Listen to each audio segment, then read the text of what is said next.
So of course, the one day I've got a ton of things on my plate, Metallica releases a new song and I have to react to it. So let's not waste any time. Let's get to it.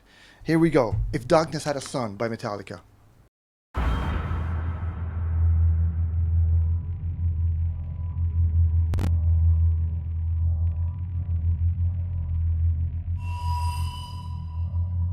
Okay, sound effects, lots of bass.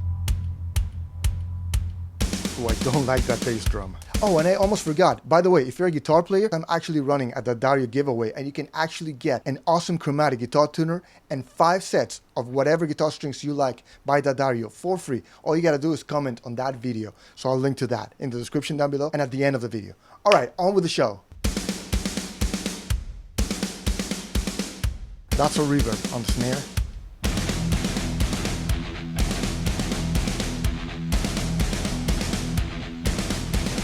Okay.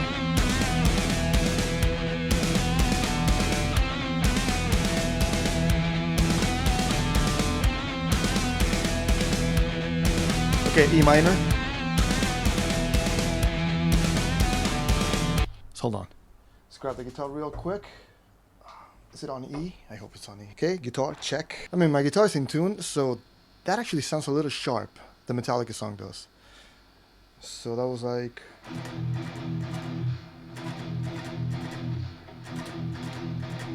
Let's listen to that melody again, just real quick.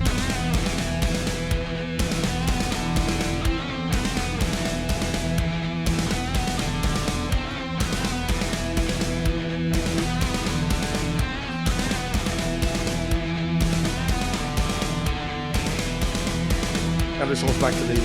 So yeah, very simple stuff.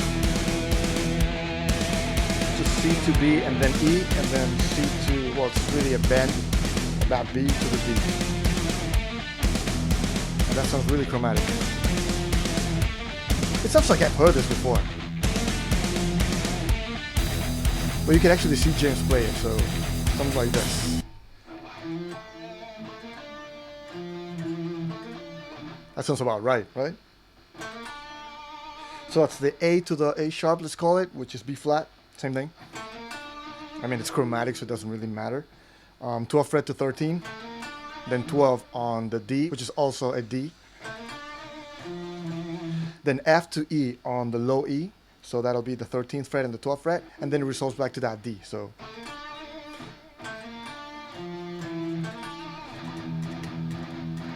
simple stuff, really. Okay, so it's mid-tempo. I really hope it speeds up at one point. I mean, it's 7 minutes long, for God's sake. I really hope it speeds up.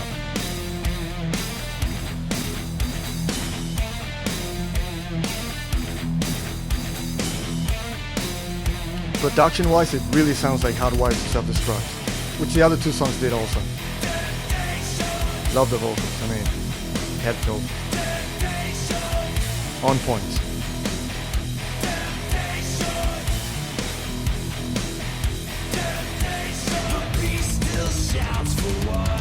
Again, chromatic.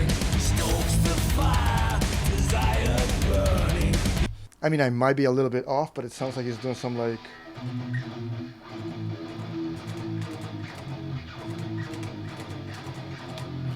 Now doing the verse, of course, is doing the E and the F.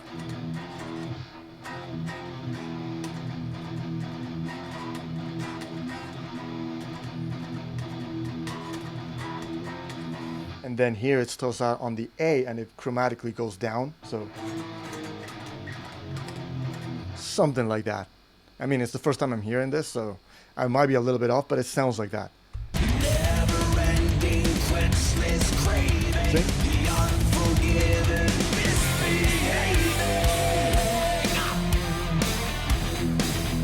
That with the wah. Back to the riff.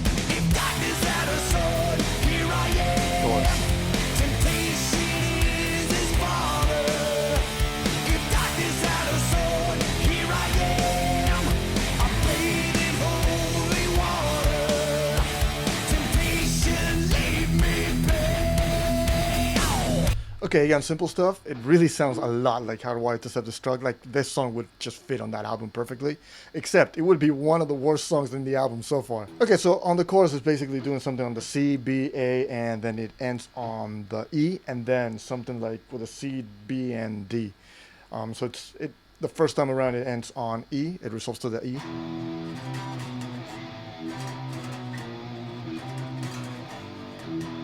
Something like that, and then something like that. I mean, it's really hard to tell on a first listen, especially on headphones, and especially because I've got the headphones on, I can't really hear my guitar. But that's basically the gist of it. And it sounds like it's a little bit sharp, so it's a little bit harder to figure out the notes. But the song is simple enough so that you can actually do that.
Finally, something different.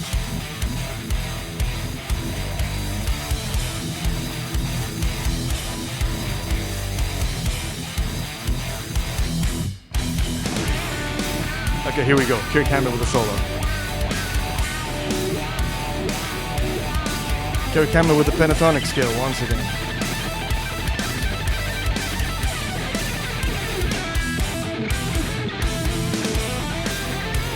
No bueno.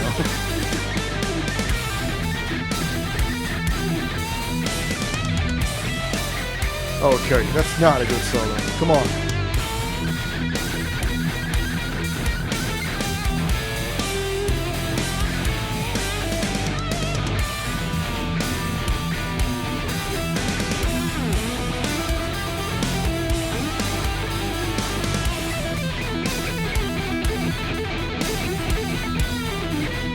Hammer up will also the open string.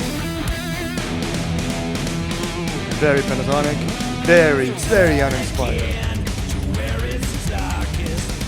Alright, time to piss off some people. That solo sucked. People like to talk shit about Lars, but at least he's bringing something to the table. I mean, he's producing and arranging some of the songs, but Kirk is just phoning it in. I mean, do I really need to elaborate? He is definitely by far the weakest link as far as studio work goes. I mean, live he definitely brings home the bacon, but dude, this is awful. I mean, he's never been that great at soloing, but come on, just, try, at least try. This just sounds like basic amateur stuff. Just like first try, one take, pentatonic, blah. I mean, I guess at least he has a solo.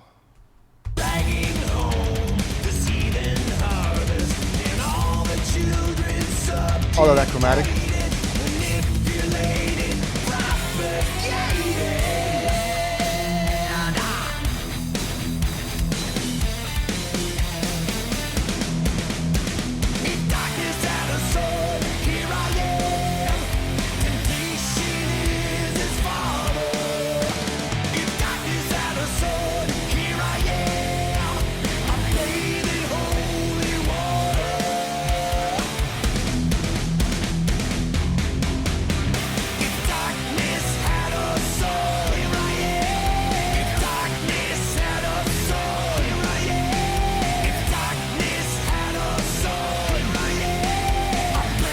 I mean, it sounds great.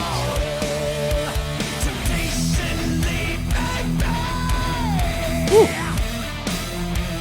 Took a chance there. That could have gone very wrong.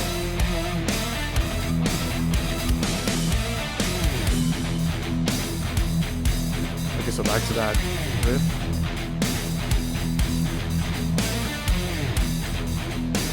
Is it over yet?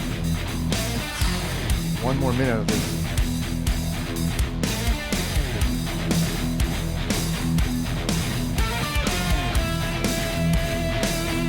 Okay, so I'm gonna put this away because I don't think we're gonna be surprised with any more of this.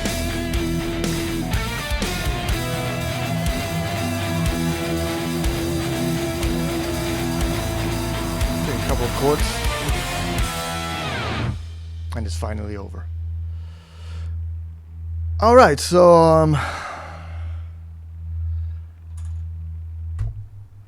so now I'm really gonna piss off some people. I am not excited about this album. I mean, the 3 songs I've heard were okay at best.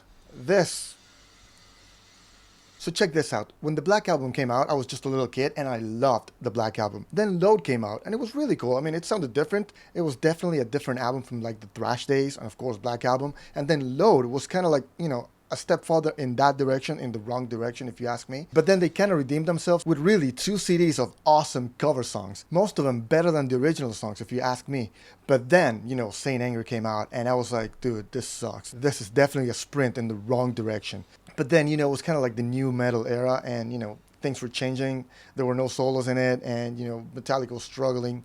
You know, personally, every member of the band was like, I guess you could cut them some slack. And then the really, really hyped up Death Magnetic album came up and everybody was like, dude, Metallica's back. They're going back to the roots. They're thrashy again. It's their best album since Ride the Lightning. And then I listened to it and I was like, dude, no, this is nothing like Ride the Lightning. The only thing that Death Magnetic had that remotely resembled Ride the Lightning was the fact that the songs were super long. Other than that, night and day. At which point I was kind of done with Metallica. I just figured, you know, I'll embrace it and accept the fact that this is what Metallica's become. But then I was actually given tickets to go see Metallica live. And that lit a spark in me. And I was like, okay, Metallica's cool still. And then Hardwired to Self-Destruct actually came out. I'm not even going to recognize Lulu as an album. And when Hardwired first came out, I was like, meh, you know, it sounded cool, but it wasn't really that awesome. But then I kept on listening to it. And it grew on me big time. I love that album now. It's one of my favorite Metallica albums. Like, it's top 5, top 6 Metallica albums to me. So I was like, maybe now they're heading in the right direction finally, and maybe this next album, 72 Seasons, is going to be even better than that. But sadly, it looks like it's not going to be any better. In fact, it looks like it's going to be way worse. It looks like a step in the wrong direction, if you ask me. But then again, that's just me. You might love it, and that's perfect. Hopefully, it won't be like the Megadeth album where they actually showed the best songs and then everything else was kind of filler. I really hope that this is the opposite. Like, these are the worst songs on the album, and I really hope that after listening to the album a couple of times, it'll grow on me, and I'll actually find some redeeming qualities to it. But so far, not a big fan. Anyway, guys, let me know in the comment section down below what you think about this album. Don't forget to subscribe to this channel like a man. And if you actually enjoy the content and you want to help support the channel, please go visit my Patreon. A little goes a long way, and we surely do appreciate it. I'll see you guys next time. Pat out. Metal on, dude.